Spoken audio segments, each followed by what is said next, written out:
We're going to do a little bit of simple piecing now. This might not be the way that everybody in the quilting world tackles their piecing, but it's the way that I have found that I get the best accuracy. So I've got my lovely modern sewing machine here with a big throat space. I've also got my tiny little 60s Singer here, which is quite good fun to use. It's very reliable, it does a great stitch. Now this one, I have attached a straight stitch plate. It's got a tinier hole than normal and it stops the fabric getting sucked inside.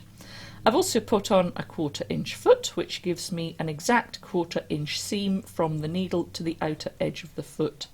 There are other 1/4 inch feet that you can get. Some of them have got markings and some of them have got edges. Now I like the machine to stop with the needle parked down, and I also like to use a pile of little scrappy bridges of fabric because they're going to catch all of the thread tails.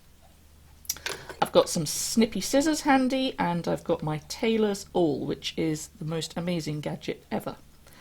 So I have a pile of 3.5 inch squares already cut, and I've just arranged 4 of them because I'm going to show you how I would do a 4-patch square. So I'm just going to grab 2 of them. Now I love using plain fabric because there's never a wrong or a right side, and I often get things muddled up, so that suits me. If you were using patterned fabric, you would put the right sides together. So I've got the needle in the bridge here, and off we go. We're going to sew right down this edge with the edge of the foot on the edge of the fabric. So I'm going to go right down the edge, keeping it nice and straight. I'm hardly holding the fabric, I've just got my finger on the edge. If I think the corner's going wonky, I'm just going to grab it with the pokey tool here. Bit slowly towards the corner. Then I'm going to get the next 2 ready and carry straight onto them. That's actually called chain piecing.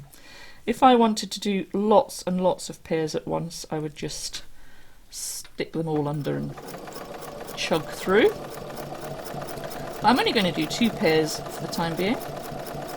This corner looks lovely and neat, so I'm just going to whiz off the corner, grab another little bridge, just made out of scraps. I've got them sitting in a little bag here.